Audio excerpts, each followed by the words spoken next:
So what the heck is a Shinto rasp? Well, we're going to talk about it today and talk about why you need one. And we're going to go over 3 rasps that I have and I actually use regularly. And by the way, I'm Rachel from Forge FM, and let's get into it. So today we're going to be talking about the Shinto rasp. This is the one I was talking about. We'll go over a little bit about this. It's got 2 sides. And like most files of rasp, they do have 2 sides. But this one's particularly cool. I'll go into that later. And then this one is a farrier's rasp or a hoof rasp. The brand on this one is Save Edge, I believe. This is a diamond, actually. This is not a Save Edge. And then we have this one right here. This is a half round. Some call it like a traditional rasp or a wood rasp. It's got the half round on this side. You can see it a little bit. And then it's got the flat side. You see that?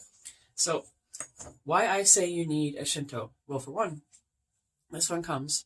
It's been used, as you see, and it has a bit of a coarse side right here. I mean, a rasp is always coarse, but this side, as you can see, is much finer than the other side.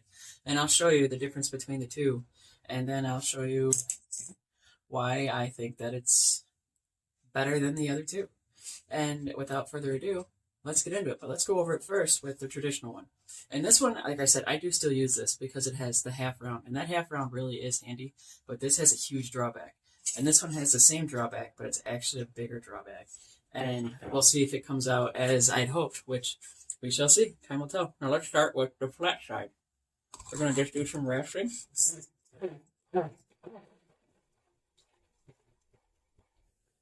You see, you got through that pretty quick. And if you can tell, I don't know if you can tell real well from the camera, but this is, well, it's a push cut. It's really hard to see, but on the back side, it's a little bit rounded off. And then on the front side, it's all flat, going, this way. This side, it's all round, and this side, it's all flat. And the flat side makes it much sharper, and that's what tells you what direction to go with it. So I'm going back and forth, but when I come back, I let up a little bit, and when I go forward, I push. I put the weight into it. So you've seen this does a good cut. Now I'm going to do the half round side. Here we go.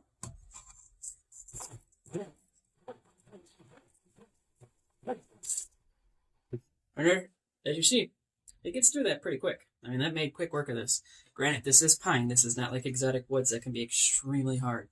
So now we're going to go over it with this one right here. I gotta figure out what brand that is. Anyway, we're going to go over it with this one now.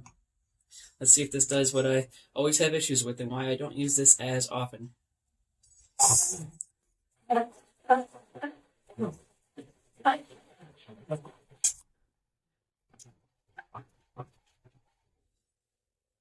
Alright, so this one did not encounter one of the problems it tends to encounter. Not always, but it tends to. The other one as well. But what it is actually it clogs up. This one did not too bad, luckily today. But what it did do was it got some tear out. This one got tear out too, but we shall see what the Shinto does. We're going to go at it with the coarse side first, and then we'll go at it with the less coarse side. Here we go.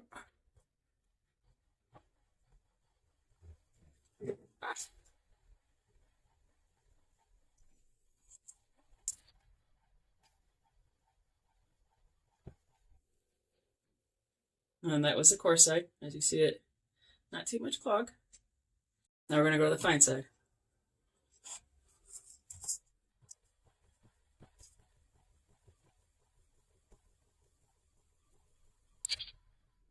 Alright, now I left that. I didn't want to go too low with this, but this is actually pretty cool. It actually did better on this example than I expected. But here I'm going to show you one of the big drawbacks. Hopefully we can get in there close. Oh, close and personal. There we go. Sorry about that. But as you see, let's go at it from the side. This right here, this was the half round. It had quite a bit of tear out. And this was the flat side, fair amount of tear out. And then this was the hoof rasp. The tear out is still definitely there. And then this is the one with the coarse side on the Shinto. And the tear out's there, but it is less. But then on this side, where it was more fine, the tear out is virtually non-existent. To me, that is super cool. That is very handy. Because I have had handles, like wood handles, where I was working on them with this one. like, getting into like the finger choil area. That's where your finger grip is on a knife handle. And I have gone and I just hit it just right, or I don't know what happened. And that tore out so bad, it made I had to scrap those handles actually. And I've had to do that a couple times. But another cool thing about these, and this one right here, but I won't use this one for it, I don't think, anytime soon because I like this guy. But this, it's good for hot rasping, and I have a ton of these. I have boxes, literally boxes of these. And hot rasping is really good when you're blacksmithing and you need to get some material, mass, pulled away very quickly, because you don't want to per se like hammer it or anything like that. You can get the rasp, you can start hot rasping it, and that will definitely do a good job, but it kills the temper and it kills the temper on it basically. So you'd have to reheat treat it to bring it back to what it was. But that's where it becomes handy, and you can make it into things like choppers. Like here's an example of one I made from a farrier's rasp. I made it in a Southeast Asian parang style. It's just I made 2 knives in 2 days, and this is one of them. You can see the teeth I ground down.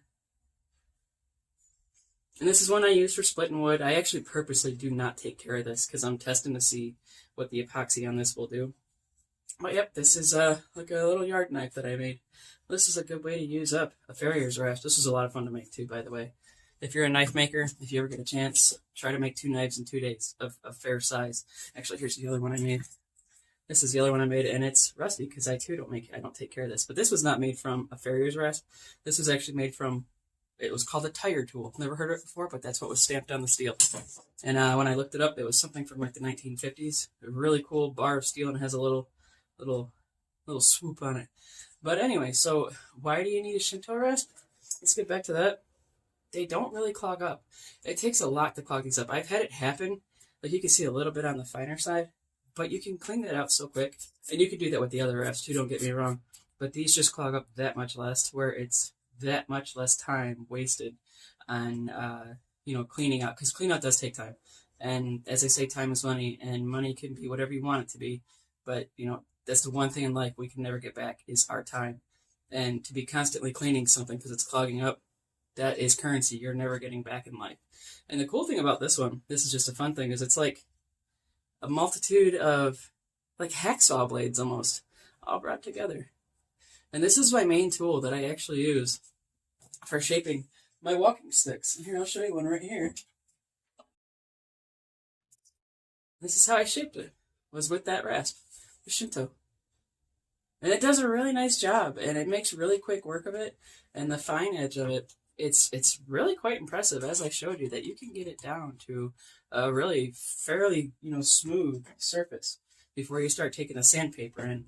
And I just think that's great when you can cut out a lot of the hard work like this right here and this right here, where the tear out's pretty serious. It could definitely get much more serious.